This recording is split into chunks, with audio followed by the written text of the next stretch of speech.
Hello students, welcome back to the channel Dinesh sir live study. आप मेरे साथ सीख रहे हैं 12th का नया सिलेबस 2020 में आया हुआ बैच 2 के अंदर चैप्टर नंबर 7 प्रोबेबिलिटी डिस्ट्रीब्यूशन हमने स्टार्ट किया है। एक्सरसाइज 7.1 के अंदर क्वेश्चन नंबर 1 से लेकर 7 तक हमने लास्ट 2 लेक्चर्स में देखे थे। उसके पहले मैंने पूरा बेसिक आपको बताया था। बहुत आराम से कर रहे हैं हम लोग, हर एक क्वेश्चन को समझना इंपॉर्टेंट है। आप अच्छे से समझिए, मैं सब कुछ डिटेल में बताने वाला हूँ। तो चलिए शुरू करते हैं question number 8 onwards. Question number 8 को आप देखोगे इस तरह से, आपको एक प्रोबेबिलिटी डिस्ट्रीब्यूशन टेबल दिया हुआ है। ये जो टेबल है इसके अंदर x दिया है रैंडम वेरिएबल, एंड उस रैंडम वेरिएबल की प्रोबेबिलिटी दी हुई है। 0 1 2 3 4 5 6 7 तक दिया हुआ है x की वैल्यू, और हर एक x के लिए, हर एक रैंडम वेरिएबल के लिए उसकी प्रोबेबिलिटी दी है k के फॉर्म में।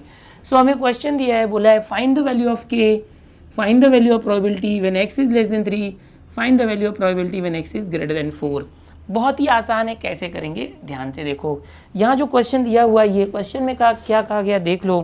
क्वेश्चन में random variable X has the following probability distribution then determine. देखो ये प्रोबेबिलिटी डिस्ट्रीब्यूशन है। कोई भी प्रोबेबिलिटी डिस्ट्रीब्यूशन में ये जो प्रोबेबिलिटी डिस्ट्रीब्यूशन होता है ये पीएमएफ होता है, प्रोबेबिलिटी मास फंक्शन होता है। सो हम क्या करेंगे कि for given probability distribution, for given probability distribution, ये जो प्रोबेबिलिटी डिस्ट्रीब्यूशन दिया है, यहाँ पर जो ये पी एक्स है, ये जो पी एक्स है, या इसको पी आई लिख सकते हो, समीशन ऑफ पी आई, या तो पी एक्स इस तरह से लिख सकते हैं, from I is equal to 0 या 1। हाँ, फर्स्ट I1 यानी P1, ये P1 P2 P3 P4 P5 P6 P7 P8, i is equal to 1 to 8 यानी पी आई। ओके, इस तरह से ले सकते हैं। तो कितना होगा, ये याद है ना, PMF 1 होता है। इसको अलग तरीके से भी अगर आपको लिखना है तो ऐसे लिख सकते हो, समीशन ऑफ, ये अगर नहीं लिखना है तो इस तरह से लिख सकते हो, summation of p X is equal to 1। जो पी एक्स है उसका समीशन जो है 1 होगा, और x की वैल्यू कहाँ से शुरू होती है, 0 से लेके 7। तो आप ऐसे लिख सकते हैं x starts from 0 up to 7, ऐसे लिखोगे तो भी चलेगा।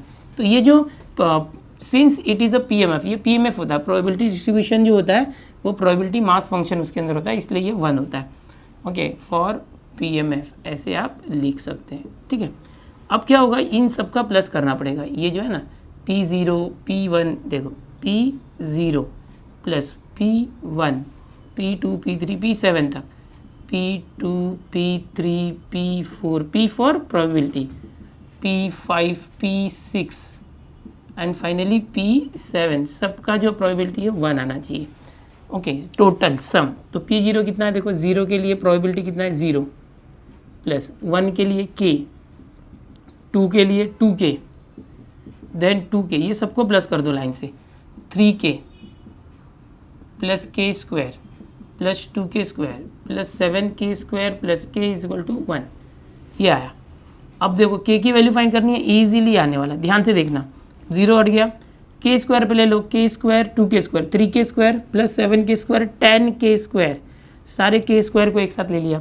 अब k वाले को लो, 2k 1k 2k 3k 2k 5k 3 8k और एक 9k प्लस 9k हो गया। ये सब एक साथ इतने में आ गए।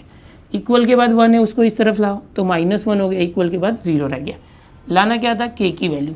तो कैसे करेंगे, मल्टीप्लाई करो, देखो 10 × 1 10, फैक्टराइज करते, 10 के 2 फैक्टर, माइनस करने पर 9 आना चाहिए। तो 10 1 ज़ा 10, 10 में से 1 गया 9। अब बीच वाला प्लस है तो बड़ा नंबर प्लस, और ये माइनस, क्योंकि सब्ट्रैक्ट होना चाहिए। तो आ गया देखो 10k स्क्वायर, इसको 9k को हटा के प्लस 10k माइनस 1k लिख दिया, और यह -1, 10th का method.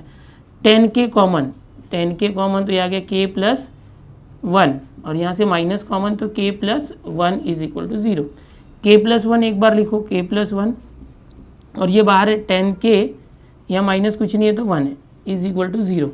So k plus 1 is equal to 0 और 10k minus 1 is equal to 0। k is equal to -1, और यहाँ पर k इज इक्वल टू -1 उस तरफ गया 1, 10k का 10 गया तो अपॉन 10। सो k की वैल्यू मिल गई 1/10, और k वैल्यू इज -1। लेकिन यहाँ पर देखो ये जो k है, अगर -1 लेते हैं तो प्रोबेबिलिटी निगेटिव हो जाएगा, प्रोबेबिलिटी निगेटिव हो जाएगा। So k is equal to -1 is not possible for probability, probability can not be negative, k -1 is not possible, ये पॉसिबल नहीं है, इसलिए सिर्फ ये आंसर लेना है। ओके, क्या आंसर लेंगे देखो, therefore k is equal to 1/10। 10, ये आ गया। क्या निकालना था? फर्स्ट के की वैल्यू निकालनी थी। अब सेकेंड करते हैं। So this was for first, this was for first. Now for second, probability of x when less than 3। एकदम ध्यान से देखना concept. Probability of x when x is less than 3, x की वैल्यू लेस देन 3 होनी चाहिए। देखो हम लोग को पता है 0 1 2 3 4 इस तरह से होता है। जब बोला गया 3 से कम, तो 3 से कम कौन है? ये 2 1 0। अगर होता 3 से कम या इक्वल तो ये 3 को भी इंक्लूड करते, इक्वल होता, बट इक्वल है क्या? नहीं। तो हम क्या करेंगे? 3 से कम मतलब 3 से छोटा कौन है? 0 1 2, उनकी प्रोबेबिलिटी लेना। प्रोबेबिलिटी ऑफ 3 से कम कौन है? 0 1 2।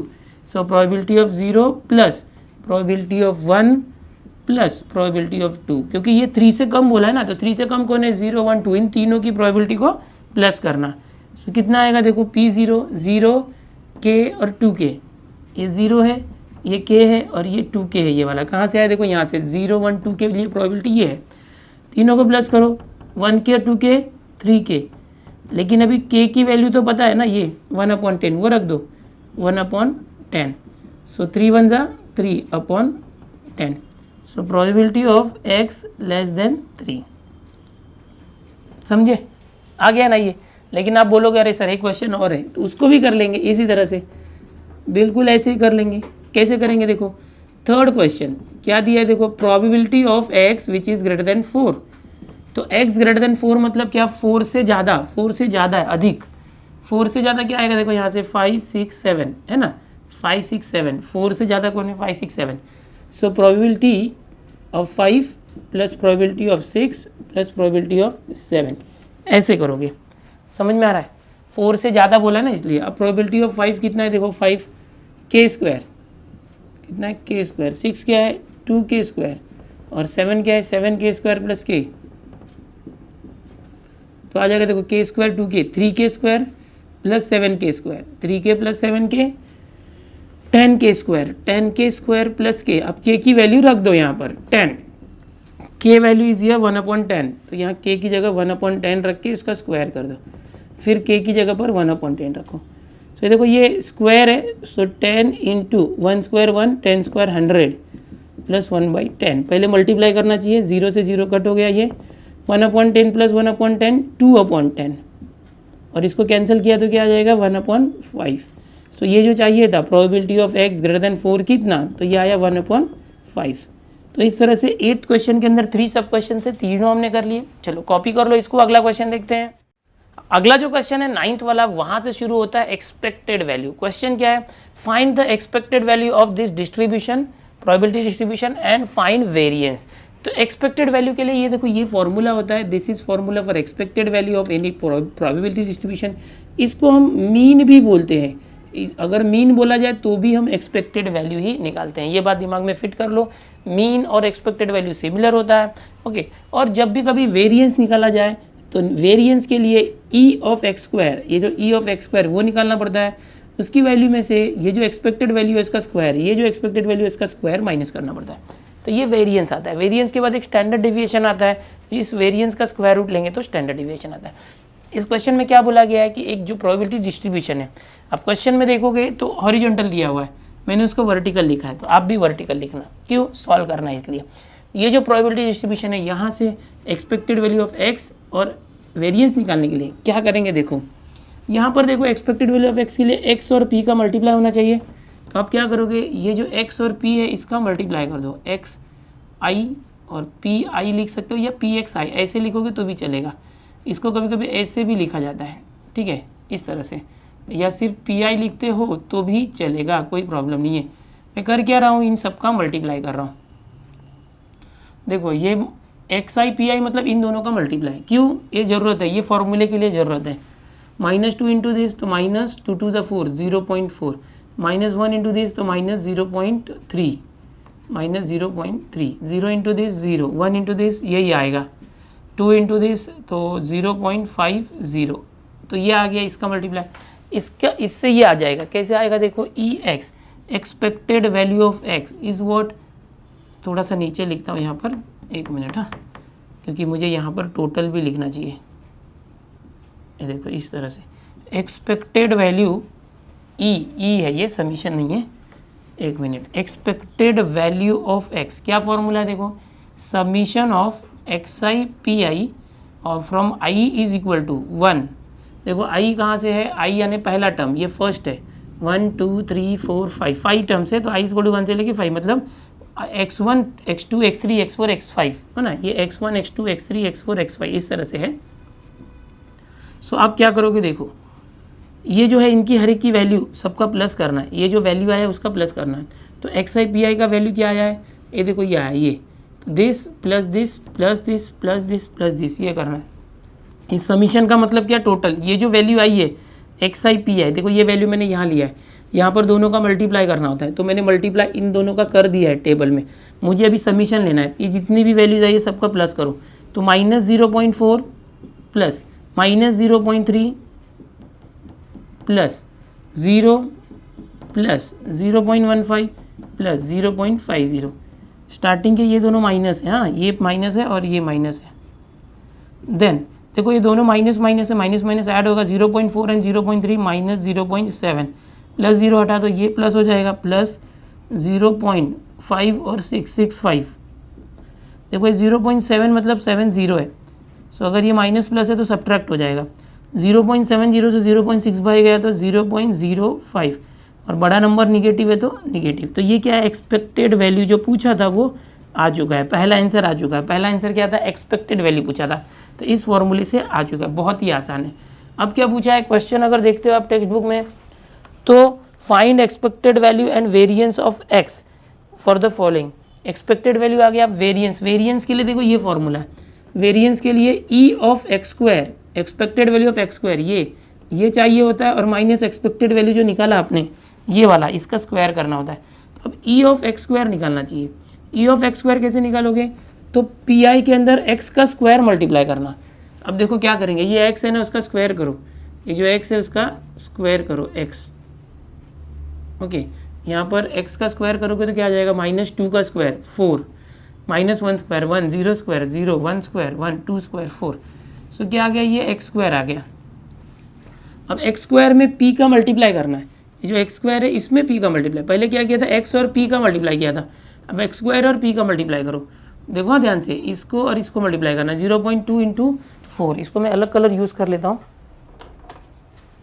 चलो अब ये जो ई एक्स स्क्वायर है इसको फाइंड करने के लिए मैं क्या करूँगा, एक्स स्क्वायर और पी का multiply, x square P, x square कहाँ पर है देखो ये रहा, ये जो मैंने दिखाया है एक्स स्क्वायर, और पी ये रहा, इन दोनों कॉलम का मल्टीप्लाई करना।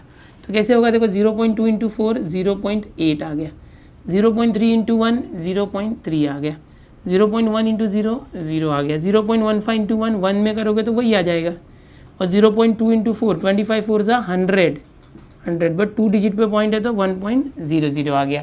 तो इन सबको आप टोटल मार दो, ये तो क्या आ जाएगा देखो, ये पॉइंट के बाद 8 कुछ नहीं है तो 0 है, यहाँ भी 0 है, तो ये 0 5 आ गया यहाँ पर, फिर 0 1 3 4 4 8 12 2 आ गया, फिर 2 कैरी 2 1, अरे 12 का 1 कैरी 1 और 1 2, सो 2.25 आ गया। ये जो समीशन है इसका यह है। तो अब देखो यहाँ पर एक्सपेक्टेड वैल्यू, समीशन क्यों लिख रहा हूँ मैं, E of X square, E of X square, E of X square is equal to what, summation of X I square into P i, i is equal to 1 to 5 terms है देखो यहाँ 1 2 3 4 5। So sum E of X square, E of X square is equal to, इस सब का summation हमने यहाँ table में जो किया ना डायरेक्ट लिख देने का। यहाँ पर भी अगर आप इसको टोटल मारते ये तो डायरेक्ट लिख सकते थे, यहाँ टोटल नहीं किया तो अलग से करके देखा, तो यहाँ पर मैंने टोटल ऑलरेडी कर दिया है 2.25, तो वो लिख दो 2.25। तो ये एक एक्सपेक्टेड वैल्यू आई थी, ये एक्सपेक्टेड वैल्यू ये ई एक्स स्क्वायर है, इसकी जरूरत वेरिएंस के लिए होती है। So now you will write we have variance formula. क्या है वेरिएंस फॉर्मूला, देखो variance is equal to E of X square minus expected value of X the whole square. So variance of X, E of X square क्या है वो 2.25 minus expected value the whole square, expected value क्या है देखो E x minus 0.05 minus 0.05 उसका whole square. सो अब ये आ जाएगा 2.25 माइनस, और ये माइनस का स्क्वायर हो जाएगा प्लस, और 0.05 स्क्वायर, 5 का स्क्वायर 25, और 1 2 डिजिट पे पॉइंट है, स्क्वायर करेंगे तो 4 डिजिट पे आ जाएगा, 1 2 3 4 डिजिट पे पॉइंट आ गया। एक्सपेक्टेड वैल्यू मतलब मीन निकाल रहे हैं, याद रखो मैंने पहले भी बताया एक्सपेक्टेड वैल्यू मतलब मीन एवरेज होता है ना वो। सो अब 2.25 माइनस ये नंबर करना है माइनस। सो कैसे करोगे, यहाँ पर 2.25 है, हाँ इसको आप ऐसे समझ सकते हो 2.25 के पास कुछ नहीं है तो 0 0 है, इसके बाद ऐसे समझ सकते हो 0 0 है। चलो 10 में से 5 गया 5, 9 में से 2 गया 7, 4 2 और ये 2.2475, ये वेरिएंस आ गया, वेरिएंस ऑफ एक्स, यही लाना था, हो गया, बस इतना ही करना है। चलो इसको कॉपी कर लो, आगे बढ़ते हैं। यहाँ पर जो है ये फॉर्मूले दिए मैंने, ये अब आगे के क्वेश्चन में काम आएंगे। ये टेबल बनाना जरूरी है, अगर आपने टेबल बना दिया तो इस तरह के कैलकुलेशन ज़्यादा करने नहीं पड़ेंगे, सब कुछ टेबल में ही आंसर आ जाएगा। जब भी एक्सपेक्टेड वैल्यू और वेरिएंस या स्टैंडर्ड डेविएशन निकालना हो, अगर स्टैंडर्ड डेविएशन निकालना होता तो हम क्या करते, रूट ऑफ वेरिएंस एक्स करते। सो रूट ऑफ ये जो 2.2475 है ये कर देते इसका स्क्वायर रूट तो आ जाता था, या ऐसे छोड़ते थे, बट ये पूछा नहीं है, this is not asked. Okay, जो पूछा जाए उतना ही करो, मैं फिर भी एक्स्ट्रा बता रहा हूँ। तो टेबल जितना कैलकुलेट टेबल में कर लोगे तो यहाँ पर लिखना कम पड़ेगा। अगर मैं ये टेबल में नहीं करता ये समीशन, तो मुझे जैसे यहाँ पर मैंने लिखा है ना वैसे इसको भी लिखना पड़ता, बट मैंने डायरेक्ट वैल्यू कैसे लिख दी, बिकॉज मैंने टेबल में ही ये समीशन कर दिया, ये वाला समीशन, तो डायरेक्ट आ गया। चलो इसको कॉपी करो, अगला देखते हैं। अगला क्वेश्चन देखो 10th वाला। ओके, क्वेश्चन यहाँ पर आपको डिस्प्ले हो जाएगा, आप टेक्स्ट बुक भी लेके बैठो, बिकॉज थियरी क्वेश्चन है, लिखना जरा लिखने से अच्छा मैं आपको समझा देता हूँ, मैं पढ़ रहा हूँ। देखो, find expected value and variance of X where X is a number obtained on upper most face when a fair die is thrown. एक डाई है, डाई जो इस तरह से आप खेलते हो ना, सांप सीढ़ी खेलते हो, लूडो खेलते हो, तो जब वो फेंका जाता है तो फाइंड वेरिएंस एंड पहले एक्सपेक्टेड वैल्यू, ये फाइंड करो। अभी मैंने यहाँ पर आपको फॉर्मूला दिया था expected value and variance. Question number 9 अगर आपको समझा होगा तो ये भी समझ जाएगा। So when a fair die is thrown, जब एक फेयर डाई फेंका जाता है, सो पॉसिबल वैल्यू उसके अपर मोस्ट फेस पर क्या आएगा, यहाँ पर क्या बोला है, अपर मोस्ट फेस पर जो नंबर आता है वो possible value of X are क्या क्या आ जाएगा, या तो 1 आएगा, 2 3 4 5 6, ये एक्स की पॉसिबल वैल्यू है। मतलब क्या, जो ये डाई खेलते हैं ना, कौन सा लूडो के अंदर ऐसे थ्रो करोगे डाई, तो उसके ऊपर क्या आएगा, 1 2 3 4 5 6, 7 तो नहीं आएगा, 6 से ज़्यादा नहीं होता और 1 से कम 0 भी नहीं होता, तो ये आएगा। सो अब हमें क्या करना है कि एक्सपेक्टेड वैल्यू और वेरिएंस फाइंड करना है। इसके लिए याद है ना, इस तरह से हम टेबल बनाते हैं, बट आप क्या करो, प्रोबेबिलिटी डिस्ट्रीब्यूशन टेबल है ना, वर्टिकल बनाओ, वर्टिकल इस तरह से। ओके, सो ये एक्स और ये उसकी प्रोबेबिलिटी। तो एक्स क्या है, देखो 1 2 3 4 5 6 आ सकता है। अभी देखो टोटल ये जो डाई होता है, आपको इमेजिन करने के लिए मैं डायग्राम बना देता हूँ यहाँ पर। ये जो डाई होता है बेटा, इसके अंदर जो अपर मोस्ट पर समझो 1 आया, तो ये 1 आने की प्रोबेबिलिटी क्या है, कितनी प्रोबेबिलिटी होगी, तो समझो ये अगर s लेते हैं ना, ये s, तो ये ns कितने 6 है, तो 6 में से 1 आया, इसकी प्रोबेबिलिटी 1/6 होगी। अगर 2 आना है तो ये टोटल 6 लोग हैं, 6 में से 2 आना है तो ये भी 1/6 होगा। सो हर एक की प्रोबेबिलिटी सेम होगी क्योंकि हर एक अपने आप में अकेला है। ओके, सो 3 आने की प्रोबेबिलिटी 1 में से 6, सबकी प्रोबेबिलिटी सेम होगी। ओके, सबकी प्रोबेबिलिटी 6 होगी क्योंकि हर एक अपने में अकेला है, कोई रिपीट नहीं हो रहा है। जितना 1 आने का चांस है उतना ही 6 आने का चांस है, उतना ही 4 आने का चांस है। सो अगर मैं बोलूँ 3 आने का चांस कितना है प्रोबेबिलिटी, तो आप बोलोगे टोटल 3 आने के लिए इधर 6 नंबर्स है, 6 में से 3 आ सकता है, यानी 1 आउट ऑफ 6, तो इसलिए सबकी प्रोबेबिलिटी सेम हो गई यहाँ पर। अभी आपको पता है एक्सपेक्टेड वैल्यू के लिए, एक्सपेक्टेड वैल्यू क्या होता है, expected value is what E of X. इसके लिए क्या करते हैं, summation X I P i ले सकते हो, पी एक्स आई लिख सकते हो, from I is equal to 1। कितने एलिमेंट है, 1 से लेके 6 एलिमेंट है, 2 6 यहाँ पर। तो एक्स आई और पी आई का मल्टीप्लाई करके, इसका मतलब क्या है, एक्स और पी का मल्टीप्लाई कर दो, मल्टीप्लाई करके सबका समीशन कर दो। सो यहाँ पर ये जो एक्स है, इस x को समझो मैं एक्स आई लेता हूँ, इस p को समझो पी आई लेता हूँ या पी एक्स आई। चलो मल्टीप्लाई कर दो फटाफट, 1 इंटू 1/6 यही आ गया, 2 इंटू 1/6 2/6 आ गया, कैंसिल मत करो, ऐसे रखो, ये 3/6 रख दो, प्लस करने में ईजी होगा। 4 into 1 4/6, 5 into 1 5/6 and this is what 6/6, 6 into this. अब यहाँ पर टोटलिंग भी कर लेंगे हम लोग, इसकी टोटल चाहिए, एक्स आई पी आई का टोटल होना चाहिए। तो टोटल कैसे आएगा, 1 + 2 3, 3 + 3 6, सबका डिनोमिनेटर 6 है तो न्यूमरेटर प्लस करो, 1 2 3 3 6 4 10 5 15 6 21, 21/6 आया। क्या है, 21/6। सो एक्सपेक्टेड वैल्यू ये आया, ई ऑफ एक्सपेक्टेड वैल्यू ये कितना आया, 21/6, 21/6, 3 2 = 6, 3 7 = 21। सो एक्सपेक्टेड वैल्यू इज 7/2। ठीक है, तो ये हमें एक्सपेक्टेड वैल्यू डायरेक्ट मिल गई। यहाँ पर मैंने लंबा चौड़ा कैलकुलेशन किया क्या, नहीं, ज़रूरत नहीं पड़ी क्योंकि मैंने टेबल में ही कर दिया। ओके, आपको अगर कहीं सोल्यूशन देखोगे नोट्स या गाइड्स वगैरह में तो यहाँ पर भी करके दिया हो सकता है, तो आप सीधा अगर ऐसे करते हो टेबल वाइज तो आपको आसान होगा। ओके, अब देखो इसके बाद क्या करना है, हम लोगों को वेरिएंस फाइंड करना है। वेरिएंस के लिए जैसे आपको मालूम है ई ऑफ एक्स स्क्वायर निकालना चाहिए, वो क्या होता है, summation of X I square into P I from 1 to यहाँ पर 6 है ना, 1 से लेके 6 है, 6 एलिमेंट्स। सो एक्स स्क्वायर और पी का मल्टीप्लाई, तो ये एक्स है उसका स्क्वायर करो, एक्स आई स्क्वायर, एक ये हो गया। देखो इस x का स्क्वायर करो, x का स्क्वायर होने के बाद p के साथ मल्टीप्लाई कर दो, ये जो पी एक्स है इसके साथ इस x स्क्वायर को मल्टीप्लाई करना। So X I square into P I, ये हो गया।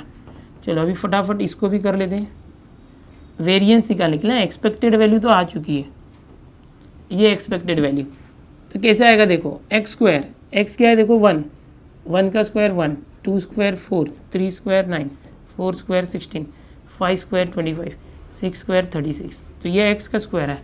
अब इस एक्स स्क्वायर के साथ इस पी एक्स को मल्टीप्लाई करना, 1/6 इंटू 1 1/6, 4 इंटू 1/6 4/6, ऐसे ही रखो, हाँ कैंसिल मत करो। 9 इंटू ये हो गया, फिर 16 इंटू 1/6 16/6, 25 इंटू 1/6 25/6, 36/6 36/6। कैंसिल क्यों नहीं कर रहा हूँ, क्योंकि मुझे ऐड करना है ना, ये सबमिशन करना है। तो ये सबमिशन कैसे आएगा, इसके हर एक वैल्यू को सबमिशन करना, यानी इसके हर एक वैल्यू को सबमिशन यानी प्लस करना। तो 1 4 5 5 9 14 14 16 30 30 और 25 55 55 और 36, देखो 55 और 36 91। सो ये क्या है, 91/6 आया। अपॉन में सबका बेस सेम है इसलिए न्यूमरेटर को ऐड कर दिया। सो 91/6 आया। ये कितना है, 91/6। कुछ कैंसिल होता है तो कट कर सकते हो, नहीं हो रहा है तो छोड़ दो। तो ये आया E of X the whole square, ये आया। बट हमें तो वेरिएंस निकालना है, वेरिएंस, और वेरिएंस का फॉर्मूला क्या होता है पता है ना, variance is E of X square minus expected value का होल स्क्वायर, ये फॉर्मूला होता है। ई ऑफ एक्स स्क्वायर क्या आया, 91/6 minus E of X square, E of X the whole square, E of X क्या है देखो ये 7/2 है, तो 7/2 का होल स्क्वायर। सो ये 91/6 माइनस 7 स्क्वायर 49, 2 स्क्वायर 4, तो ये आ चुका है। अब क्या करोगे, देखो इसको आगे अगर करना है तो सॉल्व कर दें। तो 6 और 4 का अगर एलसीएम लोगे तो कितना आता है, 6 और 4 का, 6 4 ज़ा 24 होता है। बट दोनों के टेबल में कौन आता है, 6 और 4 के टेबल में क्या होता है, 6 और 4 के टेबल में 12 आता है, 6 के टेबल में भी आता है 4 के, तो 12 इसका एलसीएम ले लो, ठीक है, इज इक्वल टू एलसीएम में 12 आया। 6 का टेबल कितने बार पढ़ोगे, 12 आएगा, 2 टाइम, 6 2 ज़ा 12, तो उस 2 का मल्टीप्लाई 91 में करना, 2 1 ज़ा 2, 2 9 ज़ा 18 माइनस, अब 4 का मल्टीप्लाई कितने बार करोगे, 12 आएगा 3 टाइम, तो 3 का मल्टीप्लाई 49 में करना, 3 9 ज़ा 27, 2 आया, 3 4 ज़ा 12 एंड 2 14, सो माइनस करो, 12 माइनस 7 5, 7 माइनस 4 3, 1 माइनस 1 0, चलो 35/12। ये क्या आया, वेरिएंस आया, वेरिएंस ऑफ एक्स आ गया। हम लोग को वेरिएंस निकालना था वो भी आ गया, और ये एक्सपेक्टेड वैल्यू आया, दोनों आ चुका है। तो देखो तरीका 9th और 10th का, मेन टेबल में ही सब कुछ करने की कोशिश करो। टेबल में अगर सब कर लेते हो तो अच्छी बात है। यहाँ पर ये क्या वैल्यू है, देखो इसका समीशन है, summation of X I square into P i is equal to, ये वैल्यू क्या थी, एक्स आई पी आई का summation, summation of X i into P i इसका वैल्यू है। तो ऐसे आप लिख सकते हो यहाँ पर टेबल में, डायरेक्ट वैल्यू यूज़ करो, यहाँ कैलकुलेशन करने की ज़रूरत ज़्यादा नहीं पड़ेगी। कॉपी करो इसको। ये जो क्वेश्चन मैंने बताया, इस क्वेश्चन का जो आंसर आया टेक्स्ट बुक में मैच नहीं हो रहा है, टेक्स्ट बुक में आंसर जो है अलग दिया है, हमारा आंसर अलग आ रहा है, बट मेरा जो आंसर आ रहा है परफेक्ट आ रहा है, ठीक है। वो हो सकता है हमारा टेक्स्ट बुक में पीछे गलत दिया हो। चलो इसको कॉपी करो। अगला देखते हैं 11th वाला। अगला क्वेश्चन देखो क्या दिया, 11th, find the mean number of heads in 3 tosses of a fair coin mean number मतलब एक्सपेक्टेड वैल्यू है, मैंने पहले भी बताया मीन जब भी पूछा रहे तो आपको एक्सपेक्टेड वैल्यू ही निकालना है। Mean number of heads in 3 tosses of a fair coin for 3 tosses of a fair coin, यानी कि अगर आप किसी कॉइन को 3 बार टॉस करो या 3 कॉइन को एक साथ टॉस करो तो चलता है। सो क्या आ जाएगा, देखो एस क्या आ जाएगा, सैम्पल स्पेस की बात करें तो तीनों पे हेड आएगा, या एच एच टी है ना, याद आ रहा है क्या कैसे लिखने मैंने सिखाया था आपको, चलो ट्रिक से करते हैं। 3 अगर कॉइन टॉस किया तो हेड हेड 4 बार हेड, याद आ रहा है, ऐसे वर्टिकल लिखा था ऐसे लिखते, चलो 4 बार हेड और 4 बार टेल, ठीक है इस तरह से। फिर क्या करते हैं, 2 बार हेड 2 बार टेल, 2 बार हेड 2 बार टेल, फिर क्या करते हैं, एक head tail head tail head tail head tail. So ये आ चुका है, ठीक है। तो ये सैम्पल स्पेस है।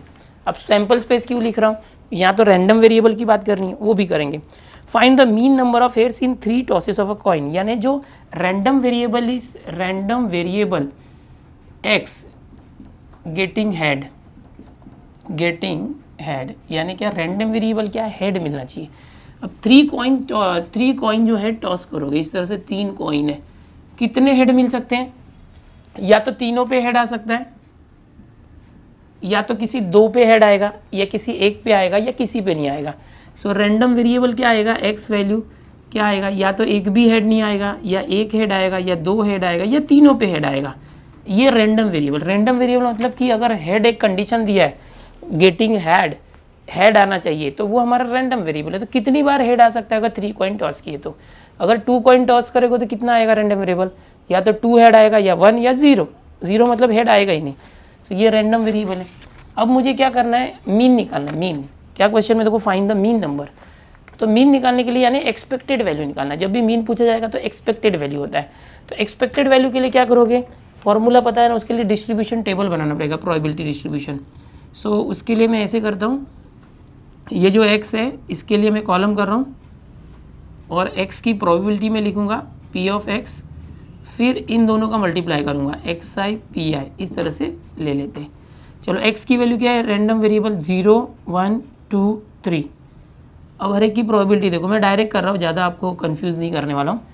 देखो अभी 0 मतलब कि हेड 0 होना चाहिए, इसमें से निकाल के डायरेक्ट प्रोबेबिलिटी बताता हूँ। ये एक भी हेड नहीं आना चाहिए। कोई है यहाँ पर जिसमें हेड नहीं आया है, 1 मिनट, हाँ देखो कौन है जिसमें हेड नहीं है, 0 हेड, x मतलब 0 मतलब 0 हेड मिलना चाहिए। तो एक ये है, यहाँ हेड नहीं है। सो कितने जने ऐसे, सिर्फ एक ही है। टोटल कितने में से, 1 2 3 4 5 6 7 8 में से एक ऐसा है। सो प्रोबेबिलिटी क्या हुआ, 1 आउट ऑफ 8, समझे, ये आने की प्रोबेबिलिटी क्या है, 1 out of 8।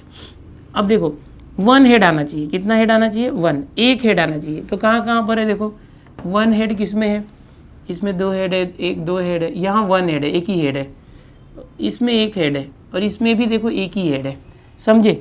So total 8 elements है, ओके। उसमें से कितने हैं ऐसे 1 हेड वाले, 1 2 3, सो 3/8 आ गया। उसके बाद ये है देखो 2 और 3, 2 हेड आना चाहिए। तो कितने जन है जिसमें 2 हेड है, ऐसा चेक करो। तो देखो ये है एक 2 हेड वाला, एक 2 हेड वाला, एक 2 हेड वाला, और कोई है जिसमें 2 हेड है, नहीं। सो ये कितने जन हो गए, 1 2 3। सो टोटल कितने हैं, 8 में से 3 मतलब 3 आउट ऑफ 8। ये प्रोबेबिलिटी आ गई। हाँ, डायरेक्ट निकालना सिखा रहा हूँ प्रोबेबिलिटी। इसको बहुत लंबे चौड़े मेथड से भी कर सकते हो, बट मैं आपको जानबूझ के शॉर्ट ट्रिक बता रहा हूँ। ऐसे सिंपल क्वेश्चन को बड़ा नहीं करना चाहिए। थर्ड 3 आना चाहिए, 3 हेड आना चाहिए। 3 हेड किस में, देखो तीनों हेड है, ऐसा कोई है, तीनों टेल था, ऐसे तीनों हेड यहाँ पर एक ही है, ऐसा और कोई है क्या, नहीं। सो टोटल 8 में से एक ही ऐसा है, 1 आउट ऑफ 8। सो उसकी प्रोबेबिलिटी हो गई ये, सिंपल। ओके, अभी हमें निकालना क्या है, मीन निकालना है। मीन मतलब क्या, एक्सपेक्टेड वैल्यू। एक्सपेक्टेड वैल्यू क्या होता है, वो ई ऑफ एक्स। वो कैसे निकालते हैं, समीशन xi pi, या pxi भी लिखोगे तो भी चलेगा। i = 1, कितने टर्म्स हैं यहाँ पर, 1 2 3 4 ऐसे है। सो 1 से लेके 4। सो समीशन, अब इसका टोटल निकालना है। तो सबसे पहले आप xi और pi का मल्टीप्लाई करके टोटल निकाल लो। xi pi का मल्टीप्लाई यहाँ कर लेते टेबल में, 0 इंटू दिस 0, 1 इंटू दिस यही आएगा, 2 इंटू दिस, तो 2 3 = 6, अपॉन में मल्टीप्लाई नहीं करना, 3 इंटू 1 3 और अपॉन 8। अब यहाँ पर टोटल हमको निकालना है, क्या निकालना है, total summation of X i into P I. तो सबका टोटल करो, 0 तोड़ गया, 3 6 9 3 12 9 3 12 12 अपॉन 8। 12 अपॉन 8 मतलब कितना आया, 4 3 ज़ा और 4 2 ज़ा, 3 अपॉन 2 आया। सो ये कितना आया, चाहिए तो ऐसे लिख सकते हो 12 अपॉन 8 और 4 2 ज़ा 4 3 ज़ा, सो 3 अपॉन 2 आ गया एक्सपेक्टेड वैल्यू ऑफ एक्स। यानी कि इसको आप मीन लिख सकते हो, मीन इज इक्वल टू 3/2 क्या होता है 1.5, है ना। इस तरह से आप लिख सकते हो। यहाँ पर ये नहीं डिनोट करना है तो मत करो, आगे चल के कर सकते हैं। तो वो कितना आसान था, बहुत ही आसानी से हमने कर दिया। अच्छा, ये जो क्वेश्चन है इसको हमने जैसे 5th 6th 7 मैंने बताया था वैसे भी कर सकते हो कि let p is the probability of getting head, तो क्या आ गया 1/2, तो q क्या आ जाएगा 1 माइनस पी, तो 1 माइनस हाफ, तो हाफ p और q आ गया। फिर जो बाइनोमियल डिस्ट्रीब्यूशन है उसके फॉर्मूले से हम इसकी प्रोबेबिलिटी निकालेंगे।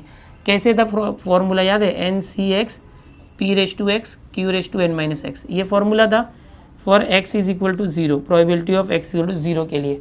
सो कैसे करने बोला मैंने, n मतलब क्या है, देखो यहाँ पर NCx टोटल कितने आ सकते हैं, यहाँ पर 3 कॉइन है, 3 में से एक भी नहीं आया हेड, 3c0 p क्या था हाफ रेस टू x 0 है, फिर q भी हाफ है, n माइनस एक्स 3 माइनस 0 3, तो 3c0 1, half raise to 0 1 upon 2, तो 1 क्यूब 1 2 क्यूब 8, सो 1 इंटू 1 1 इंटू 1 1/8 क्या आया, x 0 होगा तो प्रोबेबिलिटी क्या आ रहा है, x 0 होगा तो प्रोबेबिलिटी 1/8 आया ना।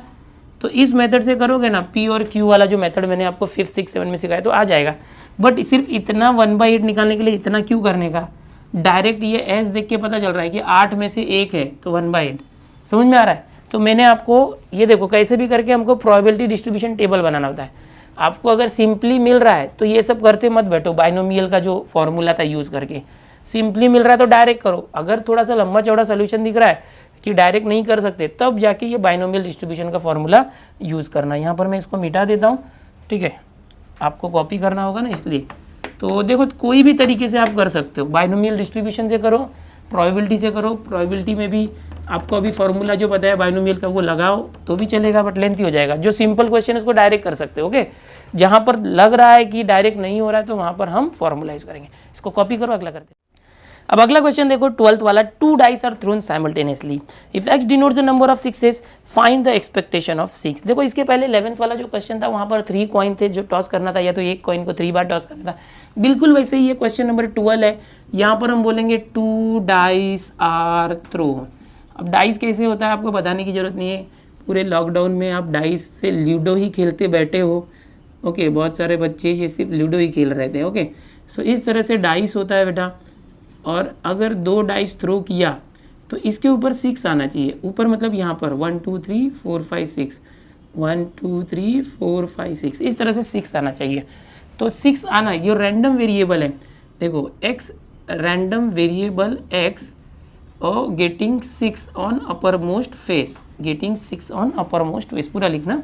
सो x की वैल्यू क्या हो सकती है, देखो कितने बार 6 आ सकता है, या दोनों पे 6 आएगा, या सिर्फ एक पे 6 आएगा, या किसी पे 6 नहीं आएगा। समझ में आ रहा है, ये रैंडम वेरिएबल x हो गया। सो हमको निकालना क्या है, एक्सपेक्टेड वैल्यू। एक्सपेक्टेड वैल्यू के लिए आपको पता है ना, रैंडम वेरिएबल पता होना चाहिए, उसकी प्रोबेबिलिटी पता होनी चाहिए, फिर इन दोनों का मल्टीप्लाई करते हैं xi pi करके, और फिर उसका समीशन कर देते हैं। तो इस तरह से हमें एक्सपेक्टेड वैल्यू आती है। x क्या है, देखो 0 1 2, अगर हम ऐसे करते हैं, ठीक है, तो होगा क्या, ध्यान से देखो। अगर मुझे प्रोबेबिलिटी पता चल जाए 0 की 1 की 2 की, तो मल्टीप्लाई करो, और एक्सपेक्टेड वैल्यू जो EX होता है वो क्या होता है, summation XI into PI। I starts from 1 2, यहाँ पर 1 2 3 है 3, और यहाँ पर जो मल्टीप्लाई करोगे x और p का, तो उसका मल्टीप्लाई करने पे जो तीनों वैल्यू आएगी उसका समीशन कर दो, समीशन XI PI, तो ये जो आएगा वो आंसर। समझ में आया, मेन इतना ही आता है। सो सबसे मेन टास्क हमारा क्या होता है कि ये फाइंड करना है, जो px की वैल्यू है ये फाइंड करना। तो कैसे फाइंड करोगे, तो देखो जैसे 11th में किए थे वैसे करो, डायरेक्ट s निकाल लो और उससे डायरेक्ट प्रोबेबिलिटी आ जाएगी s से डायरेक्ट। हाँ, जैसा 10th में करते थे 10th के तरीके से प्रोबेबिलिटी, मेन प्रोबेबिलिटी निकालना है तो वो अलग अलग तरीके से कर सकते हो, या तो जो अभी 12th में आप सीख रहे हो पी और क्यू वाला टाइप बाइनोमियल का फॉर्मूला यूज़ करके, ओके, तो वो कर सकते हो। तो चलो मैं दोनों मेथड से आपको बताऊंगा। सबसे पहले मैं बताता हूँ 10th वाले मेथड से। अच्छा, कौन सा मेथड जो आपको ईजी लगता है मुझे ज़रूर बताना। देखो एस क्या आ जाएगा, दो डाइस जब ऐसे थ्रो करते हैं, आपको पता है ना 1, 1, 1,2, 1,3, 1,4, 1,5, 1,6 होता है। फिर 2,1, 2,2, 2,3, 2,4, 2,5। याद आ रहा है क्या 10th में ऐसे किया था? बस मैं लिख दे रहा हूँ, थोड़ा स्पीड में जाते हैं। यहाँ पर यही है कि एक चीज़ लिखना बार बार है अगर ऐसे करोगे तो, लेकिन फॉर्मूला लगाओगे तो ये नहीं करना पड़ेगा, बाइनोमियल वाला फॉर्मूला। सो मैं दोनों मेथड से आपको बताता हूँ। एक सिंपल मेथड, ये 10th वाला मेथड,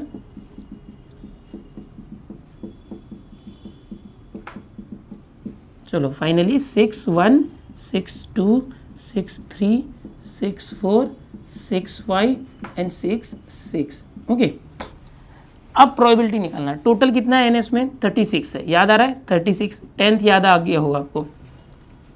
अब देखो सबसे पहले यहाँ से देखते हैं कि x क्या था, getting 6 on upper most face, तो दोनों 6 आना चाहिए, ये दोनों पे 6 आना चाहिए। ऐसा कौन सा केस है जिसमें दोनों पे 6 आ रहा है? तो देखो ये वाला, दोनों 6 आ रहा है।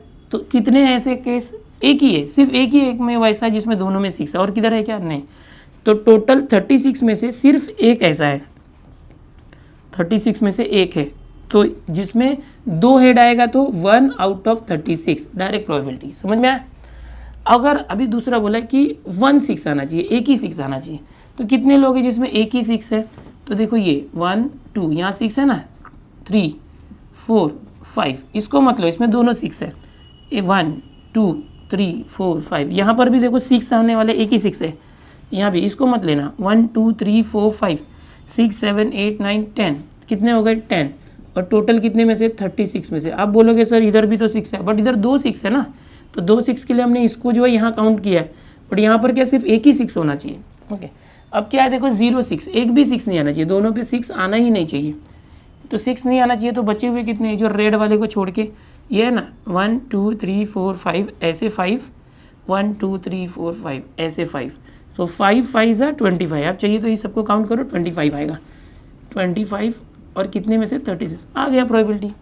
समझे कितना आसान है? देखो अब इसके बाद क्या करना है, फटाफट मल्टीप्लाई करो, एक्स आई पी आई मतलब इन दोनों का multiply, 0 into this 0, 1 into this, यही आ गया 10/36, 2 इंटू दिस 2 1 ज़ा 2/36।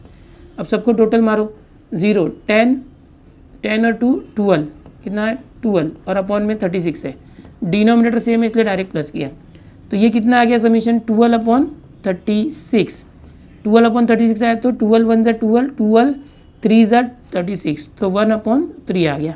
एक्सपेक्टेड वैल्यू ऑफ एक्स क्या आ गया? 1/3 आ गया। समझ में आया? यही चाहिए था, वो आ चुका है, सम यहाँ पर खत्म हो गया, बस इतना ही करना है।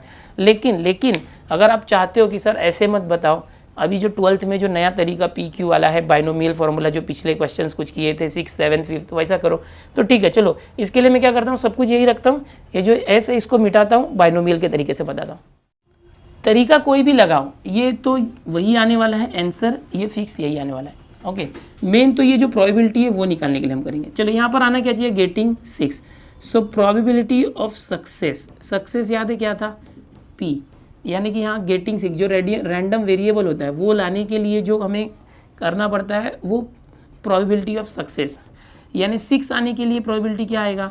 यहाँ पर देखो इसके अंदर 1 2 3 4 5 6 आ सकता है, तो ये 6 जन में से सिर्फ 6 आने के लिए कितने जन है? 1 2 3 4 5 6 लोगों में से सिर्फ एक आना चाहिए, 6, यानी 6 में से 1।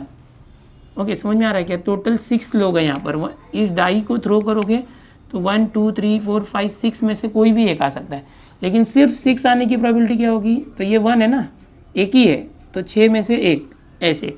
अब Q कैसे होता है पता है ना?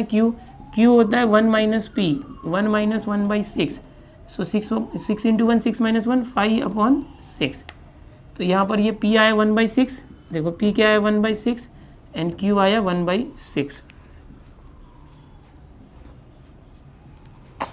तो ये आ गया, P और Q आ गया। अब हमें ये निकालना है probability of x when x is 0, when x is 1, when x is 2।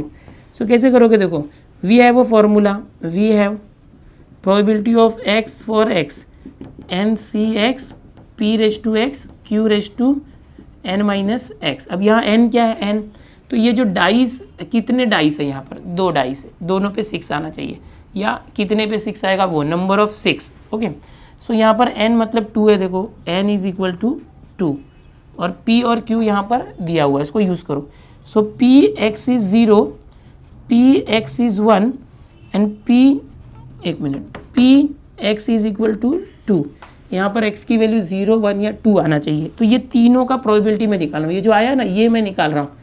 Okay, इसके पहले तो कैसे मैंने डायरेक्ट s से ही निकाल लिया था, तो ये कैसे करेंगे, n c x, n कितना है 2, c x मतलब ये 0 है, फिर p है 1/6 रेज टू x मतलब ये होता है 0, q, अरे q मैंने यहाँ 1/6 लिखा है, 5/6 है, q क्या है 5/6 है, q क्या है 5/6, गलती से लिख दिया था 1/6, n माइनस x, सो 2 माइनस 0 क्या आएगा, देखो 2c0 1, किसी का c 0 होता तो 1 होता है, किसी का पावर 0 तो वो भी 1 होगा। अब ये 5/6 और ये 2 माइनस 0 क्या, 2 माइनस 0 2, तो 5/6 का स्क्वायर, तो इसका स्क्वायर करेंगे, 5 का स्क्वायर 25, 6 का स्क्वायर 36, तो कितना आ गया 25/36 आ गया। हमने क्या लिखा, देखो प्रोबेबिलिटी x इक्वल टू 0, 25/36 आया, डायरेक्ट किए थे तो भी आया था, आंसर वही आने वाला है। तो क्या फॉर्मूले से करो या डायरेक्ट करो।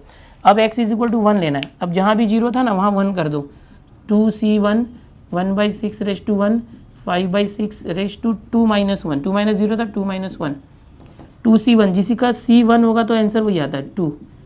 अब 1/6 रेज टू 1 तो 1/6, और ये 5/6 रेज टू 2 माइनस 1 तो 1 हो गया, 5/6 रेज टू 1 वही आ गया, कितना हो गया 2 5 10, 10/6 6 36 आ गया। देखो कितना है, उतना ही है ना, 10/36 आया। अब तीसरा देखो 2, जहाँ भी 1 था ना 1 वहाँ 2 करना, 2c2 1/6 रेज टू 1 था वहाँ 2 करना, 5/6 2 माइनस 2, देखो 2c2, अगर ये दोनों सेम है ना तो ये 2c0 को इक्वल होता है 1 आता है, दोनों सेम है, तो ये कॉम्बिनेशन है 11 चैप्टर का, 11 स्टैंडर्ड का कॉम्बिनेशन है। 1/6 का स्क्वायर, तो 1 का स्क्वायर 1, 6 का 36, 5, ये 2 माइनस 2 0, 5/6 रेज टू 0 1, तो फाइनली 1/36 आया। सो हमने क्या लिखा है 1/36 2 के लिए, देखो आ गया।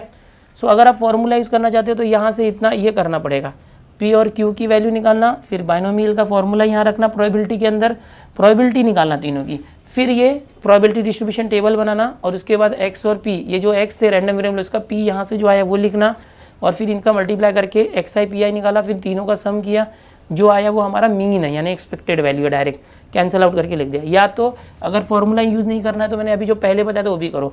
एक ही सवाल को मैं ज़्यादा टाइम दे रहा हूँ, आपको हर तरीके से बता रहा हूँ ताकि आप कंफ्यूज ना हो जाओ। बहुत सारे बच्चे आते हैं कि सर ये आप कौन सा मेथड बता रहे हो, सर आपने गलत सिखाया है, सर गाइड में तो वैसा दिया है, नोट्स में ऐसा दिया है। तो बहुत सारे बच्चे लोग ऐसा बोलते हैं, इसलिए मैं कोशिश कर रहा हूँ कि आपको इतना एक्सपर्ट बना दूँ कि आपको ज़्यादा मतलब फॉर्मूले पर डिपेंड ना रहना पड़े, आप सोचो और आंसर आ जाए। यहाँ सोचा यहाँ आंसर आया, ठीक है। तो उसके लिए आपको पूरा जो है इसका कंसेप्ट क्लियर होना चाहिए। मैं ज़्यादा टाइम दे रहा हूँ, छोटा चैप्टर है, सिर्फ 16 क्वेश्चन है चैप्टर में, 7.1 है सिर्फ, फिर भी मैं आपको हर एक क्वेश्चन डिटेल में 2-2 तरीके से बताने की कोशिश कर रहा हूँ, ठीक है। आप पहले इसको कॉपी करो, किया कॉपी, चलो ठीक है। अब यहाँ पर मैं स्टॉप करता हूँ यहाँ पर। अभी आज हमने क्वेश्चन नंबर 8, 9, 10, 11, 12 5 क्वेश्चन किए हैं। अब इसमें रह गया क्वेश्चन नंबर 13, 14, 15, 16, 4 क्वेश्चन रह गए, एक लेक्चर में मैं आपको दे दूंगा। और ये चैप्टर यहाँ पर इस साल वालों के लिए फिनिश हो जाएगा जो मार्च 21 में देने वाले हैं, क्योंकि 7.2 जो इसका इस साल नहीं है, अगले साल से रहेगा। तो फिलहाल मैं क्या करूँगा 7.1 खत्म करता हूँ, ओनली 4 क्वेश्चन बचे वो दे दूंगा, चैप्टर फिनिश। फिर मैं एक लेक्चर के बाद बाइनोमियल चालू कर दूंगा, आपको जो आने वाला पहले मैं वो सिखा दूँ। बाइनोमियल में भी एक ही एक्सरसाइज है, और ये जो फॉर्मूले मैंने आपको सिखाया, ये फॉर्मूला अगर आपको आ रहा है तो बस समझो आपको बाइनोमियल भी आ गया, इससे पूरा कनेक्टेड है। इसी फॉर्मूले के ऊपर जो है एक एक्सरसाइज है, ये सेम, ये जो मैं सिखा रहा हूँ ना, ये तो वो सीखने के बाद ये चैप्टर भी आप जो है आपका पक्का हो जाएगा, आप कंफर्म हो जाओगे। तो ये फटाफट एक लेक्चर और उसके बाद खत्म चैप्टर 7, फिर 8 चालू करेंगे, उसमें भी एक ही एक्सरसाइज है, वो खत्म करते, ठीक है। चलो इसको कॉपी कर ही लिया है। चैनल पर अगर पहली बार आए हो और लग रहा है काम का चैनल है तो सब्सक्राइब तो कर ही लो, वीडियो को लाइक कर दिया करो, ओके। और अपने सारे दोस्तों में शेयर करो जाकि ताकि जिसको नहीं पता उसको पता तो चले। मैं 11th और 10th के भी लेक्चर्स बना रहा हूँ, तो वो जो लेक्चर्स के मैसेज टेलीग्राम में डाल रहा हूँ या मेरे लेक्चर से शेयर करो अपने जूनियर्स को, नहीं तो ऐसे ही बताओ मुँह से कि बाबा दिनेश सर का चैनल है, जा उधर सीख ले। समझ में आ रहा है ना? ठीक है, चलो मिलते हैं, बाय नेक्स्ट लेक्चर में।